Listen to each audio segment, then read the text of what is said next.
day of competition. Now on to Lise Leveille. Let's see what she'll do here on the uneven bars. 18 years old from Burnaby, BC. And this is a phenomenal crowd, so respectful of all of these Olympic contenders. You could hear a pin drop right now, allowing Lise to get the concentration under control. Lise is a veteran of this team. But she is in trouble right there, Teresa. What she needed to do was push back over top of the bar. And again, she cannot recover in time. That is tough. Now, she'll have 30 seconds to compose her thoughts. There's her coach, Nancy Beyer. And I'm sure she's saying, come on, you can do this. Get right back to it. Within 30 seconds, she must mount the bars again. Now, you don't want to rush it. You want to take the full 30 seconds. Chalk your hands. Use the water if you have to. But now she will have to get down to business. So Lise Leveille now back up onto her routine. She'll take the 5/10 deduction for the fall, but she'll also be deducted for missing the first element of her bar routine. She is back on track now, showed the judges 2 release moves already, but you can see she's struggling. Her swing doesn't have the beautiful natural flow that it normally does. Coach Nancy Beyer steps in to help Lise with the Tkachev release. This is going to be a very disappointing effort for Lise. She is not going to be satisfied with this at all. Did not stick the landing. I did not stick that performance. Very uncharacteristic errors for Lise. She is known as the rock of this routine. You can see at that point, she should have pushed back over the top of the bar, comes down and actually hits her leg on the low bar. Tries it again, but again, on the wrong side of the bar, she cannot continue. Well, the first day she was a 9.35, but now her combined total is an 8.95. And once again, a very tough break for Lise Leveille as she puts it all on the line, looking for her spot in her ticket to Sydney. Now, this is quite the story. Crystal Gilmore coming in here, she really had a tough first day. Well, you can see the score, 7.6. That has no reflection on Crystal's ability. She's actually fantastic on bars. But she suffered a devastating fall on her dismount and was lucky not to injure herself. So this is an athlete with a lot on her mind right now. There was a hush that came over the gym when she fell. She literally fell right on her face. And they went over quickly to see if she was all right. And the true competitor that she was, she went and collected herself. And today, here she is, in the eye of the tiger here today, Carol Angela, because she's got to recoup from what happened to her yesterday. And look at her, what a fighter. There are so many intricate elements in her bar routine, but this is the one. This is where she slipped. You see, Velotti, he steps in to assist her. You don't often see a coach assist on a dismount, but I think today that is prudent and a very good precaution to take. Here's her release move, giant full to immediate Tkachev, showing tremendous confidence after her problems on day 1. Crystal Gilmore putting it all together and saying, oh, I'm so glad that's over with. But with the first day, her combined total of an 8.28 is not very good, but a hug from Yvonne Tusek as well. Now on to Kate Richardson from Coquitlam, BC. She's had a few hurdles to overcome as she traveled from across Canada. For the first 2 days that we're here, Kate was having a bit of a hard time adjusting to the equipment. Plus, she's only one of 2 athletes who are adjusting to the time difference. So I know it always takes her some time to adapt.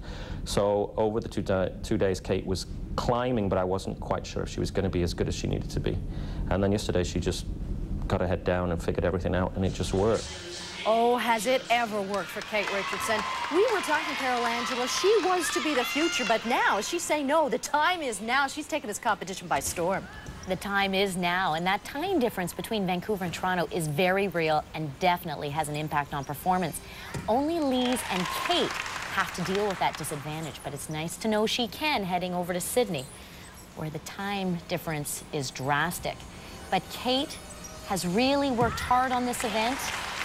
Her line is so beautiful, and Teresa, we're going to see that specifically on her dismount. She too does a double layout. Some of the athletes arch it slightly, some of them pike it slightly, but watch Kate's body line. Sheer perfection, that truly is a layout. Kate Richardson immediately looking to her coach, David Kenwright, and he says, "Oh, you did good." She certainly did, and the only execution error you could possibly find is right here. Legs come apart slightly on the Ginger release move, but there's so much force when you're trying to twist and flip and catch that bar. So Kate Richardson, her combined total of 9,605 is going to put her off and running on this day 2 of the JVC Women's Artistic Gymnastic Trials on TSN. We will be back with the beam, the hardest event at this competition, right after this. To represent Canada at the Olympics, that would just be amazing. I mean, that's everybody in sports' dream, basically. It's a chance of a lifetime. And that would just be so cool, like, to walk in on a Canadian flag at opening ceremonies and then compete for your country. That'd be amazing. And she is on track to realize that dream, but so too is Emilie Fournier. She's got her eye on Sydney. But Carol Angela, she really had a tough day of the beam yesterday. And you know that has to be on her mind right now. Talk about pressure. Beam is the psychological event at every competition. But here at Seneca College, at the Olympic trials, double that, triple that.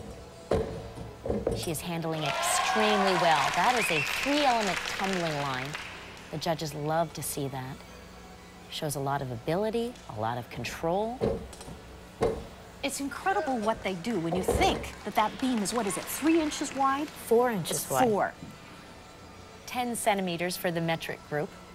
But you know what really impresses me about how she's going through this routine right now is the format of this competition. The national coach, Andrei Rodnyenko, wanted this one athlete at a time, one event at a time. So all eyes are truly on Emilie. There's nowhere to hide right now. No other event is occurring at this moment.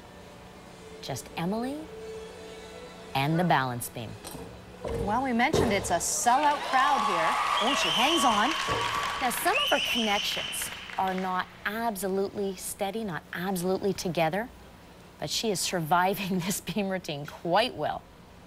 She's a very good vaulter, but really starting to realize her potential now in all 4 events, and this is very important for her as she gets ready for her dismount. Easy for her. Round up double back, an excellent tumbler. She survived it, and I'm sure she's quite relieved.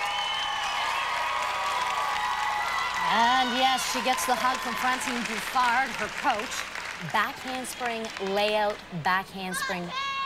Shows tremendous stability, no hesitation at all. She did an 8.725 on the first day of competition.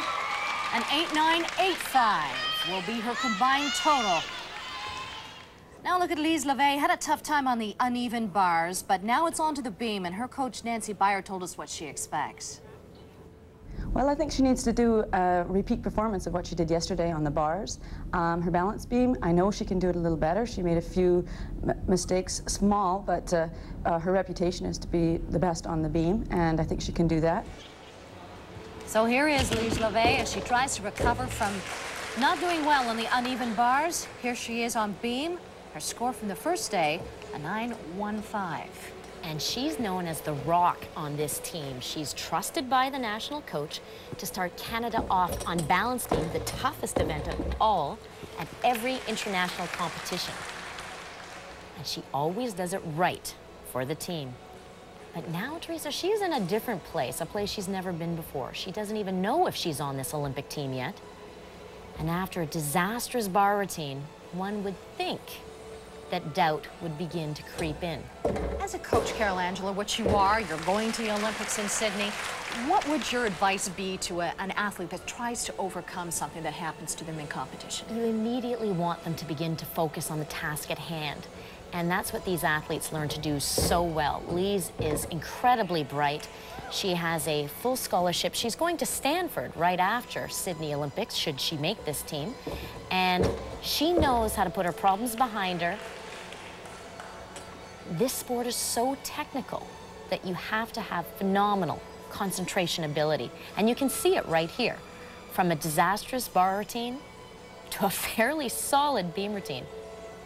Under pressure like most will never experience. There's the bell. She has 10 seconds to dismount. No problem there. Well, she's known as the rock. She is consistent. She is the go-to gymnast, but a small problem here. Well, if you know Lise as well as most of us do, this is a big problem for Lise. But most athletes would have jumped off at that point. Not Lise. Tremendous experience and a lot of determination.